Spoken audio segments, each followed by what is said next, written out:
Hello everyone, I'm Saket Bajpayee, Director of Prayas Physics Classes, Dehradun. Welcome students, let's have a look at this beautiful problem from Erudov. The question says, a cart loaded with sand moves along a horizontal plane due to a constant force F vector coinciding in direction with the cart's velocity vector. In the process, sand spills through a hole in the bottom with a constant velocity mu kilogram per second. Find the acceleration and the velocity of the cart at the moment t. If at the initial moment t equal to 0, the cart with loaded sand had the mass m0 and its velocity was equal to 0. The friction is to be neglected. तो देखिए बच्चों, ये बहुत ही interesting सवाल है। यहाँ पर हम लोग देख पा रहे हैं कि देयर इज अ कार्ड जो कि लोडेड विथ सैंड है और उसके ऊपर कांस्टेंट फोर्स एफ वेक्टर लग रहा है और इसकी जो डायरेक्शन है वो सेम है as compare to the velocity vector. अब हो क्या रहा है यहाँ पर कि एक होल है एट द बॉटम, है ना, और यहाँ से जो है सैंड जो है वो गिर रहा है, ठीक है, और यहाँ पर किस रेट से गिर रहा है वो हमें दिया हुआ है कि म्यू किलोग्राम पर सेकंड की रेट से सैंड यहाँ पर बाहर गिर रहा है, ठीक है।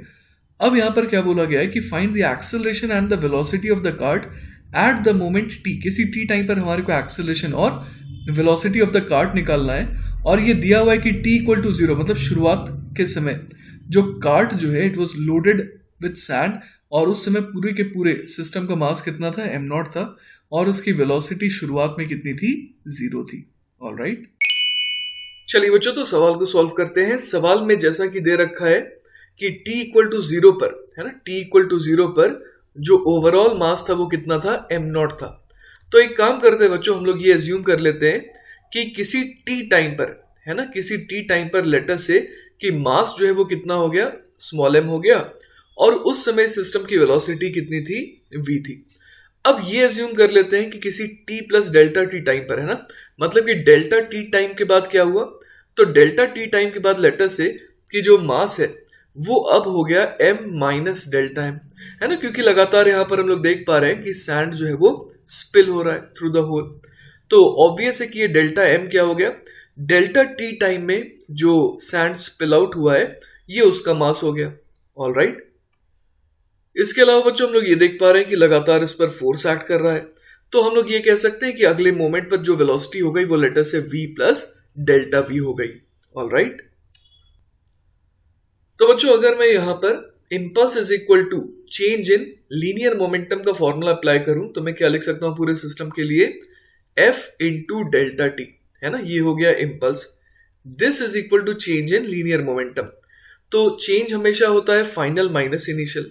तो फाइनली हम लोग देख पा रहे हैं कि जो कार्ट है उसके अंदर सैंड है और इसका मास कितना है, m माइनस डेल्टा m, लेकिन जो डेल्टा m है ना, यहाँ पर जो delta m mass of the sand है उसको भी तो हमें सिस्टम का हिस्सा ही लेना पड़ेगा क्योंकि t टाइम पर वो हमारा सिस्टम था। तो हम लोग क्या करेंगे यहाँ पर, m माइनस डेल्टा m, इसकी स्पीड हो गई जैसा मैंने कहा था आपको v प्लस डेल्टा v, वो लिख देता हूं। साथ ही साथ जो डेल्टा m यहाँ पर जस्ट रिलीज हुआ है वो हम लोग समझ पा रहे हैं कि अभी अभी तो वो रिलीज हुआ है ना, तो उसकी वेलोसिटी क्या रहेगी, उसकी वेलोसिटी वही रहेगी जो t टाइम पर किसकी थी, जो t टाइम पर थी किसकी वेलोसिटी, इस पूरे के पूरे कार्ट की वेलोसिटी। ठीक है, तो यहां पर हम लोग लिख देंगे डेल्टा m इंटू वी के बराबर। एक चीज का ध्यान दीजिएगा बच्चों कि जब ये डेल्टा m जो है ये रिलीज हो रहा था तो ये एक साथ रिलीज नहीं हुआ, है ना, ये t plus delta t time तक, है ना, इस डेल्टा t टाइम इंटरवल में लगातार कुछ कुछ इंक्रीज होते रहा मास, है ना, और इस तरीके से ये रिलीज हुआ है। तो शुरुआती पार्टिकल की वेलोसिटी v रही होगी और आखिरी पार्टिकल की velocity v plus delta v रही होगी।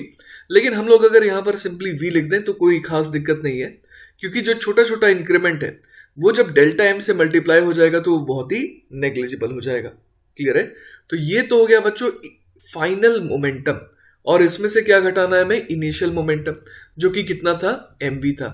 ऑलराइट, तो चलिए बच्चों इसे सॉल्व करते हैं और देखते हैं क्या आ जाएगा। f delta t is equal to, है ना, इसे ओपन करेंगे तो क्या आएगा, mv plus m delta v minus delta m into v, फिर अगला टर्म क्या आ जाएगा, minus delta m delta v plus delta m into v minus mv के बराबर। इसके अलावा बच्चों जैसा कि मैंने आपसे डिस्कस करा था कि ये डेल्टा एम है और ये डेल्टा वी है, तो इसका प्रोडक्ट बहुत ही छोटा हो जाएगा ना, तो अगेन इसको हम लोग नेग्लेक्ट कर सकते हैं। तो यहां से स्ट्रेट अवे बच्चों हमारे पास क्या आ गया, F delta T is equal to, देखिए आ गया हमारे पास एम डेल्टा वी के बराबर। क्लियर है ये बात?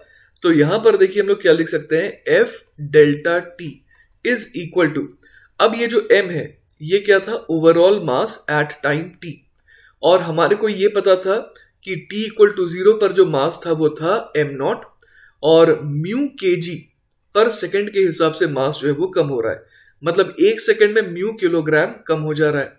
तो हम लोग समझ पा रहे हैं कि t टाइम पे मास कितना कम हुआ होगा, तो हम लोग ऐसे कह सकते हैं कि एक सेकंड में, है ना, 1 म्यू किलोग्राम मास जो है वो कम हो रहा है।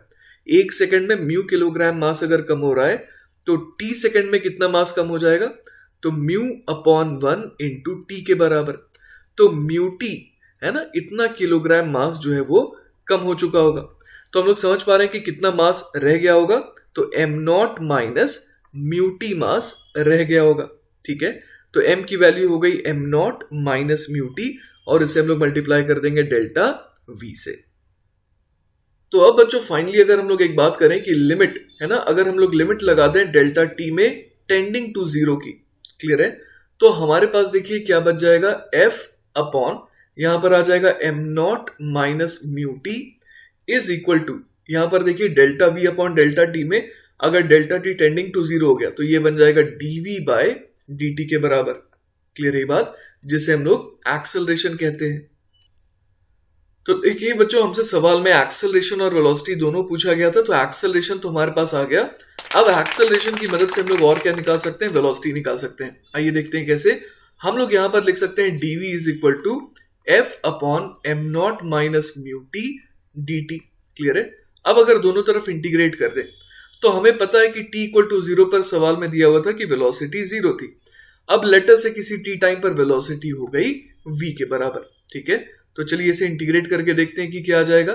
dv का इंटीग्रेशन तो v हो जाएगा और इसमें लिमिट रखेंगे 0 से v तक, इज इक्वल टू, यहां पर क्या आ जाएगा, ये आ जाएगा f, तो देखिए कांस्टेंट फोर्स था तो वो बाहर आ गया। अब 1 upon M not minus mu T रह गया, तो इसे इंटीग्रेट करेंगे तो क्या आ जाएगा, ln of M not minus mu T आ जाएगा, और whole divided by minus mu आ जाएगा। क्लियर है? अब यहां पर हमें लिमिट पुट करनी है 0 से लेकर के t तक की। तो चलिए बच्चों वैल्यूज पुट करके देखते हैं क्या आ जाएगा। v इज इक्वल टू आ जाएगा, यहां पर हम लोग देख पा रहे हैं माइनस एफ अपॉन म्यू, और इधर क्या आ जाएगा, ln of M not minus mu T, और यहां पर दूसरा टर्म आ जाएगा minus ln of M not. ठीक है, अब देखिए बच्चों हम लोग जानते हैं कि ln a minus ln b क्या बन जाता है, ln a अपॉन b बन जाता है। तो यहां पर हम लोग लिख सकते हैं v इज इक्वल टू, अब एक काम करते हैं माइनस साइन को अंदर ले जाते हैं ना, तो ये बन जाएगा f अपॉन म्यू, और यहां पर ये आ जाएगा ln of M not upon M not minus mu T के बराबर। क्लियर है? तो देखिए बच्चों सवाल में हमसे वेलोसिटी पूछी गई थी और ये हो गया हमारा जवाब। ठीक है, तो आई होप बच्चों कि आपको ये सॉल्यूशन अच्छे से समझ में आया होगा। अगर इन केस अगर कोई डाउट रह जाता है ना, then feel free to contact me, I will be very happy to help you. Take care बच्चों, बाय बाय।